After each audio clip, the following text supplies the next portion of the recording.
ચલો મિત્રો, સીઆરપીસી જે જૂની સીઆરપીસી છે આપણી, એની અંદર જે મોસ્ટ આઈએમપી વન લાઇનર પ્રશ્ન છે, જે કે એઆઈબીની અંદર પરીક્ષામાં જે છે પૂછાઈ શકે, તો એવા પ્રશ્નો આપણે જોઈશું અત્યારે. પ્રશ્ન છે કે ફોજદારી કેસની અંદર કેટલા દિવસની અંદર પોલીસે અદાલતની અંદર ચાર્જશીટ દાખલ કરવી પડે છે? તો 60 દિવસમાં.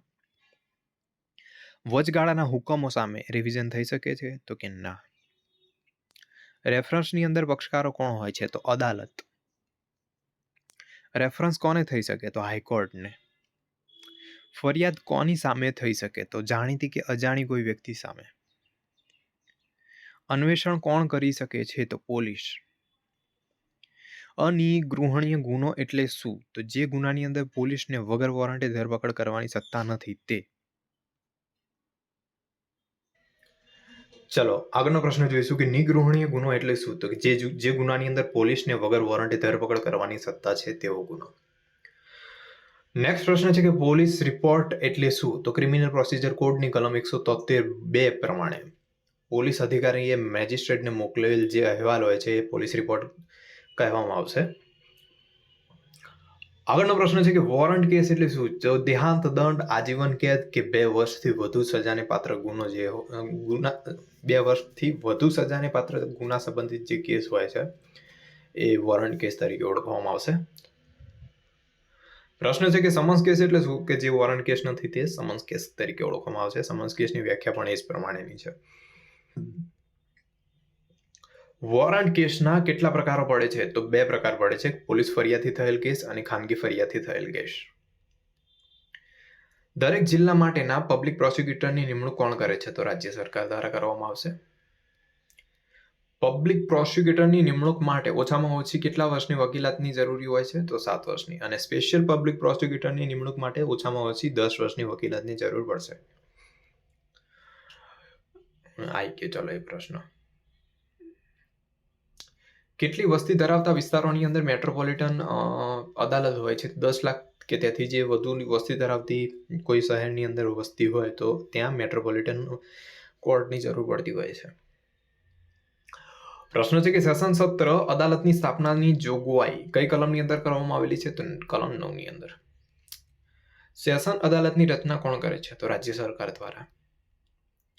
સેશન અદાલતના ન્યાયાધીશની નિમણૂક કોણ કરશે? તો હાઈકોર્ટ દ્વારા. કેવા કેસની સુનાવણી માત્ર સેશન જજ જ કરી શકે છે? તો મોતની સજા, આજીવન કેદ અને 7 વર્ષ કરતા વધારે જે સજાને પાત્ર ગુના હોય તેવા જે કેસ હોય એની સુનાવણી માત્ર સેશન જજ દ્વારા જ કરી શકાય છે.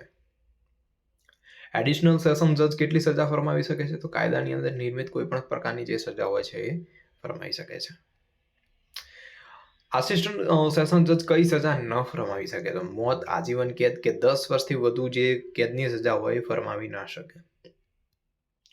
ચીફ જ્યુડિશિયલ મેજિસ્ટ્રેટ વધુમાં વધુ કેટલી સજા કરી શકે છે? તો વધુમાં વધુ 7 વર્ષની સજા કરી શકે છે. ચીફ મેટ્રોપોલિટન મેજિસ્ટ્રેટ વધુમાં વધુ કેટલી સજા કરી શકે છે? તો વધુમાં વધુ 7 વર્ષની સજા એ પણ ચીફ મેટ્રોપોલિટન મેજિસ્ટ્રેટ દ્વારા કરી શકાય છે. ફર્સ્ટ ક્લાસ જ્યુડિશિયલ મેજિસ્ટ્રેટ વધુમાં વધુ કેટલી સજા કરી શકે છે? તો વધુમાં વધુ 3 વર્ષની કેદની સજા કરી શકશે. સેકન્ડ ક્લાસ જ્યુડિશિયલ મેજિસ્ટ્રેટ વધુમાં વધુ કેટલી સજા કરી શકે? તો 1 વર્ષની કેદની સજા કરી શકશે. એક્ઝિક્યુટિવ મેજિસ્ટ્રેટની નિમણૂક કોણ કરે છે? તો રાજ્ય સરકાર દ્વારા કરવામાં આવશે. ડિસ્ટ્રિક્ટ મેજિસ્ટ્રેટ કોના નિયંત્રણની અંદર કામ કરશે? તો રાજ્ય સરકારની અંદર. રાજ્ય સરકારના નિયંત્રણની અંદર ડિસ્ટ્રિક્ટ મેજિસ્ટ્રેટ દ્વારા કામ કરવામાં આવે છે. રીટા જે ગુનેગારો હોય છે, હેબિચ્યુઅલ ઓફેન્ડર, એના પાસેથી સારી ચાલ ચલગતની જામીનગીરી કોણ લઈ શકે છે? તો એક્ઝિક્યુટિવ મેજિસ્ટ્રેટ દ્વારા રીટા ગુનેગારો પાસેથી સારી ચાલ ચલગતની જામીનગીરી લઈ શકાય છે. પબ્લિક પ્રોસિક્યુટર એટલે કે પીપીની જોગવાઈ કઈ કલમની અંદર કરવામાં આવેલી છે? તો કલમ 24 ની અંદર સીઆરપીસી પ્રમાણે. સેશન જજે કરેલ ફાંસીની સજા કોની મંજૂરીને આધીન છે? તો હાઈકોર્ટની મંજૂરીને આધીન છે. વગર વોરંટે ધરપકડ કરવાની પોલીસની સત્તા કઈ કલમની અંદર કરવામાં આવેલી છે? તો 41. પોલીસ કઈ વ્યક્તિને વગર વોરંટે ધરપકડ કરી શકે છે? તો કોગ્નિઝેબલ ગુનાની અંદર સંડોવાયેલી હોય એ જે વ્યક્તિ હોય એની અંદર કોઈ વ્યાજબી શક હોય અને કાયદા વગર કરફોડીનું હથિયાર રાખનાર, રાજ્ય સરકાર સામે ગુનેગાર ઠરાવેલ, ચોરીના મિલકતની આપનાર સંબંધની અંદર આજે જે બાબતોના ઓફેન્ડર હોય છે એમની વગર વોરંટે ધરપકડ કરી શકે છે. કેવા ગુનાની અંદર ખાનગી વ્યક્તિ આરોપીની ધરપકડ કરી શકે છે? તો વ્યક્તિની હાજરીની અંદર થયેલા બિનજામીનપાત્ર અને નિર્ગુણનીય ગુનાની અંદર ખાનગી વ્યક્તિ આરોપીની ધરપકડ કરી શકે છે. ધરપકડ કરવાની રીત કઈ કલમની અંદર કરવામાં આવેલી છે? તો 46માં. ધરપકડ કરાયેલ વ્યક્તિના હકો કયા છે? તો ધરપકડનું કારણ જાણવાનો અને જામીન પર છૂટવાનો હક છે. ડોક્ટર દ્વારા બળાત્કારના આરોપીને તપાસ કરવાની જોગવાઈ કઈ કલમ દ્વારા કરવામાં આવેલી છે? તો તબીબ દ્વારા જે 53A પ્રમાણે આરોપીની તપાસ કરવાની જોગવાઈ કરવામાં આવેલી છે. ધરપકડ કરેલ વ્યક્તિને 24 કલાકથી વધુ સમય પોલીસ કસ્ટડીની અંદર ન રાખવાની જોગવાઈ કઈ કલમની અંદર કરવામાં આવેલી છે? તો 57ની અંદર. સમન્સની બજાવણી કોણ કરી શકે છે? તો પોલીસ અધિકારી, અદાલતનો અધિકારી કે જાહેર સેવક દ્વારા સમન્સની બજાવણી કરી શકાય છે. પ્રશ્ન છે કે સમન્સ કોની પર બજાવી શકાય છે? તો વ્યક્તિ, નિગમ કે મંડળી પર બજાવી શકાય છે. કોને ટપાલ દ્વારા સમન્સ મોકલી શકાય છે? તો સાક્ષીને ટપાલ દ્વારા સમન્સ મોકલી શકાય છે. જેના પર સમન્સ હોય તે વ્યક્તિ ન મળી શકે તો તે સમન્સ કોને પાઠવી શકાય છે? તો એના જે વ્યક્તિ હોય એના સંબંધિત સગા સવાલા હોય એને, અથવા તો પુખ્ત વયની ઉંમરની કુટુંબની પુરુષ વ્યક્તિ હોય છે એને સમન્સ પાઠવી શકાય છે જો તે વ્યક્તિ હાજર ના હોય તો. વોરંટની વ્યાખ્યા કઈ કલમની અંદર કરવામાં આવેલી છે? તો કોઈ વ્યાખ્યા કરવામાં આવેલી નથી વોરંટ વિશે CRPC ની અંદર. વોરંટ કોણ બજાવી શકે છે? તો માત્ર પોલીસ અધિકારી દ્વારા વોરંટ બજાવી શકાય છે. નાસી છૂટેલ વ્યક્તિ માટેનું જાહેરનામું બહાર પાડવાની જોગવાઈ કઈ કલમની અંદર કરવામાં આવેલી છે? તો કલમ 82ની અંદર. નાસી છૂટેલ વ્યક્તિ અંગેનું જાહેરનામું પ્રસિદ્ધ થયાની તારીખથી કેટલા દિવસનો સમય વ્યક્તિને હાજર થવા માટે આપવું જોઈએ? તો ઓછામાં ઓછા 30 દિવસની અંદર નાસી છૂટેલ જે વ્યક્તિ હોય છે એને જાહેરનામું પ્રસિદ્ધ થયાની તારીખથી 30 દિવસની અંદર વ્યક્તિને હાજર થવા માટે કહેવામાં આવે છે. નાસી છૂટેલ વ્યક્તિની મિલકતની જપ્તી અંગે જે મિલકત ફોરફીચર છે, પ્રોપર્ટી ફોરફીચર છે, એની જોગવાઈ કઈ કલમની અંદર કરવામાં આવેલ છે? તો કલમ 83ની અંદર કરવામાં આવેલી છે. ગેરકાયદે કેદ રખાયેલ વ્યક્તિઓ માટે સર્ચ વોરંટની જોગવાઈ કઈ કલમની અંદર કરવામાં આવેલી છે? કલમ 97ની અંદર. પોલીસ અધિકારી કઈ કલમ હેઠળ ચોરાયેલ મિલકત જપ્ત કરવાની સત્તા ધરાવે છે? તો 102 હેઠળ. સજા થયેલ વ્યક્તિ પાસે સુલેહ જાળવવા માટે જામીનગીરીના બોન્ડ વધુમાં વધુ કેટલા વર્ષની મુદત માટે લઈ શકાય છે? તો 3 વર્ષ. જ્યારે સજા થયેલ હોય એ વ્યક્તિ પાસેથી સુલેહ જાળવવા માટે જે જામીનગીરીના બોન્ડ લેવામાં આવે છે વધુમાં વધુ 3 વર્ષની મુદત માટેના લઈ શકવામાં આવે છે. પ્રશ્ન છે કે કલમ 106 હેઠળ જે CRPCની કલમ 106 એના પ્રમાણે કઈ વ્યક્તિ પાસેથી મેજિસ્ટ્રેટ સુલેહ માટે જામીનગીરીઓ માંગી શકે છે? તો ગુના બદલ સજા પામેલ ગુનેગારો દ્વારા શાંતિભંગની શક્યતા હોય, મેજિસ્ટ્રેટને એવું લાગશે કે તે શાંતિનો ભંગ કરે એમ લાગે તો ત્યારે એ ગુનેગાર બદલ સજા પામેલ ગુનેગારો દ્વારા જામીનગીરી માંગી શકે છે. સુલેહ ભંગની સંભાવના હોય તે અંગે વ્યક્તિની જામીનગીરી લેવાની સત્તા કોણ ધરાવે છે? સ્વાભાવિક રીતે એક્ઝિક્યુટિવ મેજિસ્ટ્રેટ દ્વારા જે લેવાય છે. એક્ઝિક્યુટિવ મેજિસ્ટ્રેટ કઈ કલમ હેઠળ સંબંધ વ્યક્તિઓ પાસેથી સારી ચાલની જામીનગીરી લઈ શકે છે? તો કલમ 109 પ્રમાણે. જે રીઢા ગુનેગારો હોય છે એમના પાસેથી સારી ચાલત માટેની જામીનગીરી લેવાની જોગવાઈ કઈ કલમની અંદર કરવામાં આવેલી છે? તો કલમ 110 પ્રમાણે કરવામાં આવેલી છે. રીઢા ગુનેગારોની અંદર કોનો સમાવેશ થાય છે? તો કાયમી લૂંટ કરનાર, કાયમી ઘરફોડી કરનાર, ચોરીનો માલ હોવાનું જાણવા છતાં કાયમી ચોરીનો માલ રાખનાર, ચોરોને કાયમી આશ્રય આપનાર, કાયમી અપહરણ કે અપનયન કરનાર, કાયમી સુલેહ ભંગનો ગુનો કરનાર, સંગ્રહખોરી કરનાર, નફાખોરી અટકાવવાના જે ગુનેગારો હોય તે ખોરાક કે દવાની અંદર ભેળસેળ કરનાર, લાંચ રિશ્વત અંગેના કાયદાનો જે કાયમી ભંગ કરે છે એવા વ્યક્તિનો રીઢા ગુનેગાર હેબિચ્યુઅલ જે ઓફેન્ડર હોય છે એમનો સમાવેશ કરવામાં આવે છે. જો કોઈ વ્યક્તિ સુલેહ જાળવવાની જામીનગીરી આપવામાં નિષ્ફળ જાય છે તો તેને કેવા પ્રકારની કેદની સજા કરવામાં આવેલી છે? તો સાદી કેદની.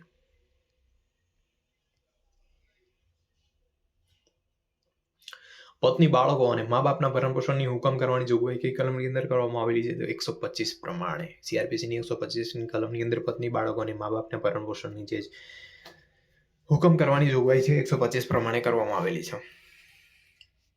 કઈ વ્યક્તિ ભરણપોષણ મેળવવા માટે હકદાર છે? તો ભરણપોષણ કરવા અસમર્થ પત્ની, બાળકો અને મા બાપ જે છે ભરણપોષણ મેળવવા માટે હકદાર છે.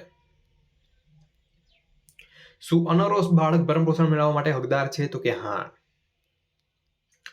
કેવી પત્ની ભરણપોષણ મેળવવા માટે હકદાર નથી? તો તેના પોતાના પતિથી કારણ વગર અલગ રહેતી હોય, વ્યભિચારી જીવન ગુજારતી હોય, પતિ પત્ની પરસ્પર સંમતિથી જ અલગ રહેતા હોય અને ભરણ પોષણના સાધનો ધરાવતી જે સ્ત્રી હોય એવી પત્ની જે સેપરેશન દરમિયાન ભરણ પોષણ મેળવવા માટે હકદાર નથી.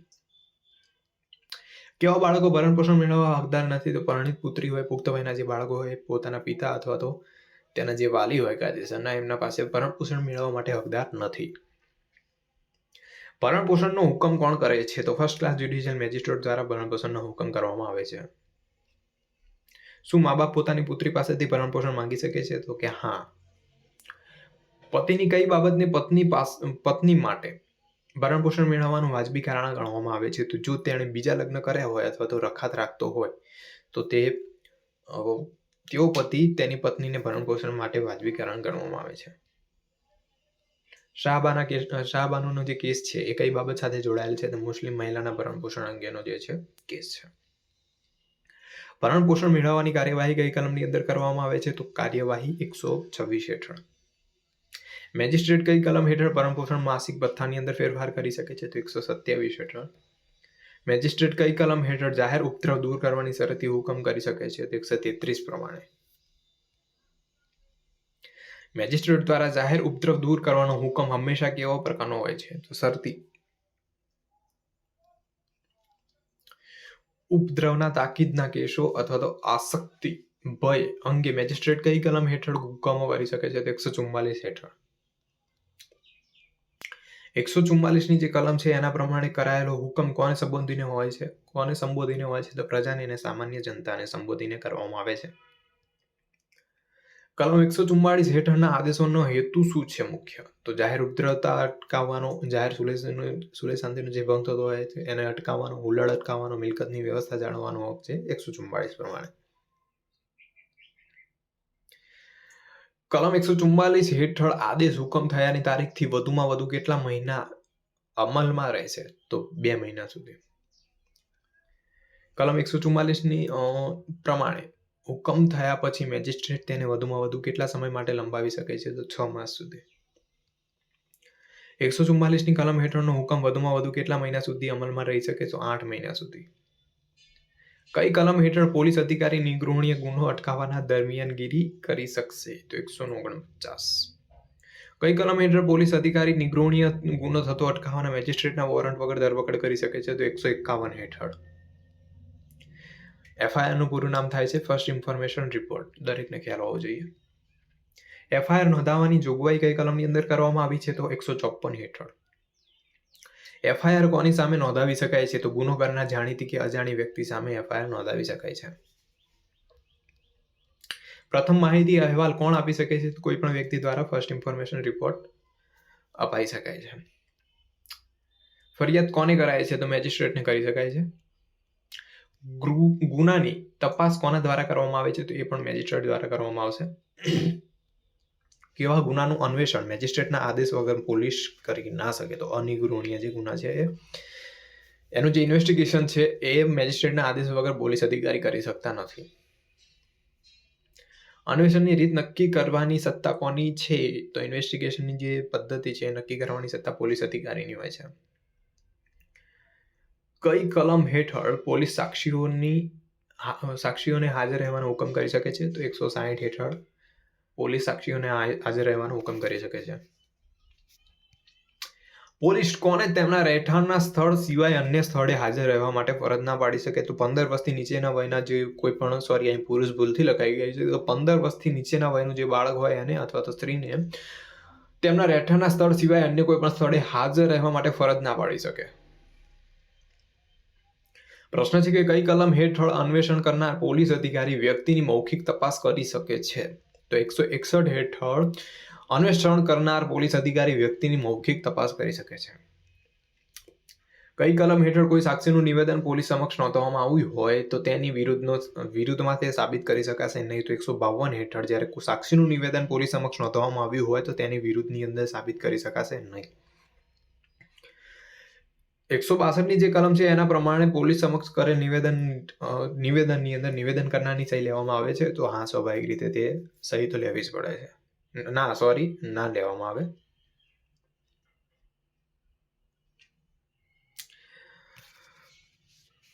કલમ 162 હેઠળ લીધેલ નિવેદનનો ઇન્સાફી કાર્યવાહીની અંદર કઈ રીતે ઉપયોગ કરી શકાય છે? તો ફરિયાદ પક્ષના સાક્ષીને ખોટો પાડવા માટે.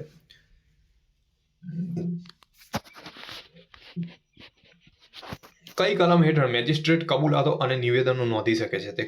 તો 164 હેઠળ. કલમ 164 હેઠળ નિવેદન કે કબૂલાત કોણ નોંધી શકે છે? તો કોઈ પણ મેજિસ્ટ્રેટ, હુકુમતના ધરાવતા હોય તેવા મેજિસ્ટ્રેટ પણ તે નિવેદન અને કબૂલાત જે છે એ નોંધી શકે છે. બળાત્કારના ભોગ બનેલ વ્યક્તિની તબીબી તપાસની જોગવાઈ કઈ કલમની અંદર કરવામાં આવેલી છે? તો કલમ 164B હેઠળ કરવામાં આવેલી છે. બળાત્કારના ગુનો થયાની માહિતી મળી હતી કેટલા સમયની અંદર ભોગ બનેલી વ્યક્તિની તબીબી તપાસ કરાવવી જરૂરી છે? તો 24 કલાકની અંદર જ્યારે તે ભોગ બનનાર વ્યક્તિ હોય છે એમની તપાસ કરાવવાની હોય છે તબીબ પાસે. કઈ કલમ હેઠળ પોલીસને ઝડપી લેવાની સત્તા છે? તો 165 હેઠળ પોલીસને ઝડપી લેવાની સત્તા હોય છે.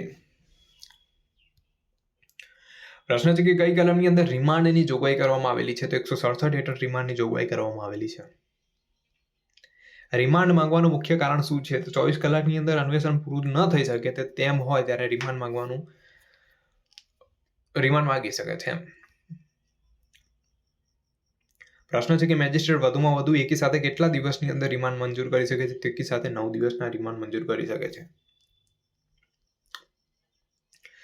પ્રશ્ન છે કે 15 દિવસના રિમાન્ડ પૂરા થયા પછી આરોપીના વધુમાં વધુ રિમાન્ડ મંજૂર કરી શકે છે? 15 દિવસના રિમાન્ડ પૂરા થયા પછી આરોપીના વધુ રિમાન્ડ મંજૂર કરી શકાય? તો કે હા, ફાંસીની અથવા આજીવન કેદની જે સજા હોય કે 10 વર્ષથી ઓછી ન હોય તેવી સજાને પાત્ર ગુનો હોય તો ત્યાં 90 દિવસના અને અન્ય ગુનાની અંદર 60 દિવસના કુલ રિમાન્ડની મંજૂરી કરી શકાય છે.